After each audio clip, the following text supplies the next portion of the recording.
ہم عام طور پر اس فریب میں جیتے ہیں کہ ہم محض گوشت اور ہڈیوں سے بنے ہیں، صبح اٹھنا اور دنیا کے اس اندھی دوڑ میں شامل ہو جانا۔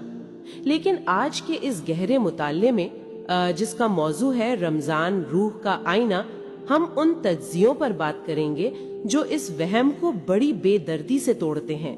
یہ کوئی روایتی بھوک یا پیاس کی بات نہیں ہے، بلکہ اس روح کو بے نقاب کرنے کے بارے میں ہے جو پورا سال ہمارے اندر کہیں خاموشی سے گھٹتی رہی ہے، اور یہ خاموشی بعض اوقات بڑی خوفناک ہوتی ہے۔ خوفناک کس لحاظ سے؟ دیکھیں، اگر نفسیاتی زاویے سے دیکھیں تو ہم نے خود کو ایک نہ ختم ہونے والے شور میں غرق کر رکھا ہے، کام، سکرینز اور مسلسل کچھ نہ کچھ حاصل کرنے کی مسلسل ایک ہوس۔ جی، مسلسل ہوس۔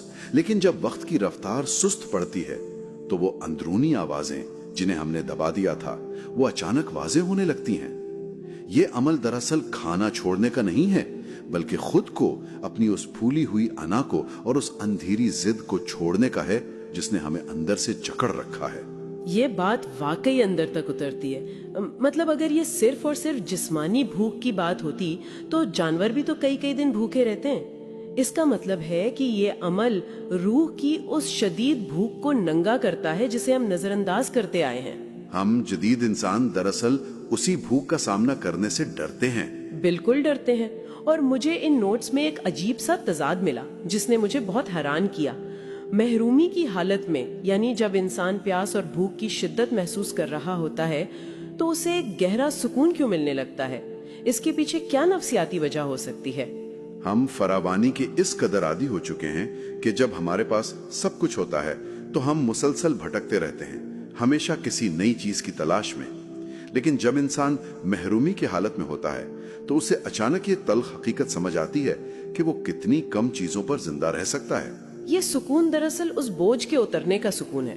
جی، وہ بوجھ جو ہم نے غیر ضروری خواہشات کی صورت میں اٹھا رکھا تھا۔ اور اس کی جو نفسیاتی ترتیب ہے وہ بڑی کمال کی ہے۔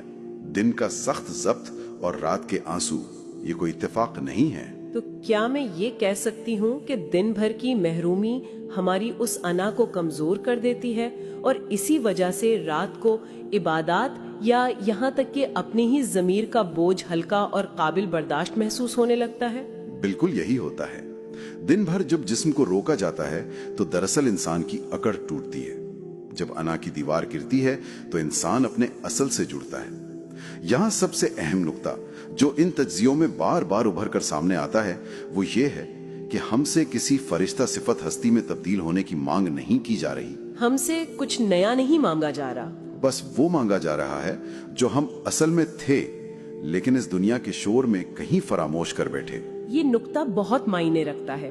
ہم اکثر سمجھتے ہیں کہ اصل چیلنج یہ ہے کہ یہ مہینہ کیسے گزرے گا، موسم کیسا ہے، لیکن ان باتوں سے واضح ہوتا ہے کہ اصل سوال مہینے کے گزرنے کا ہے ہی نہیں، بلکہ ہمارے اپنے اندر موجود ان اندھیروں سے گزرنے کا ہے۔ اور میں نے اکثر محسوس کیا ہے کہ اس دوران انسان کو اپنے گناہ اور غلطیاں بہت بھاری لگنے لگتی ہیں۔ ایک عجیب سی کیفیت طاری ہو جاتی ہے۔ جی، تو کیا نفسیاتی طور پر یہ کمزوری کی علامت نہیں ہے؟ ہرگز نہیں، یہ کمزوری نہیں، بلکہ اس بات کا سب سے بڑا اور واضح ثبوت ہے کہ دل ابھی مرا نہیں تھا، وہ بس روزمرہ کی ہوس میں بہت زیادہ مصروف تھا۔ اور اگر ہم اس پوری بحث کو سمیٹیں تو ایک بہت سرد اور تلخ سچائی سامنے آتی ہے۔ خدا کو ہماری اس جسمانی بھوک یا پیاس سے کوئی دلچسپی نہیں ہے، وہ صرف یہ دیکھنا چاہتا ہے کہ کیا ہماری اکڑی ہوئی گردن میں جھکنے کی صلاحیت باقی ہے۔ وہ یہ نہیں کہتا کہ ہم مکمل فرشتے بن جائیں، وہ صرف رکنے، سوچنے اور واپس لوٹنے کا تقاضا کرتا ہے۔ یہ واقعی ایک سرد حقیقت ہے کہ انسان کو اپنے اندر کے اندھیرے کو پہچاننے کے لیے ایک لمحہ ہی کافی ہوتا ہے، جبکہ اسے بدلنے کے لیے پورا ایک مہینہ دیا جاتا ہے۔ ایک لمحہ کافی ہے اپنے اندھیرے کو پہچاننے کے لیے۔ اور اسی مقام پر اس گفتگو کو ختم کرتے ہوئے ایک چپتا ہوا سوال پیدا ہوتا ہے جو ان تمام باتوں سے کہیں آگے کا ہے۔ ذرا تصور کریں جب یہ مہینہ ختم ہوتا ہے اور یہ آئینہ ہمارے سامنے سے ہٹ جاتا ہے۔ بالکل۔ اگر اس کے بعد انسان دوبارہ اسی پرانے شور، اسی ہوس اور اندھیری عادتوں کی طرف لوٹ جائے تو کیا واقعی اس کی روح بیدار ہوئی تھی، یا اس نے صرف چند دن کے لیے اپنی انا کو ایک نیا فریب دیا تھا؟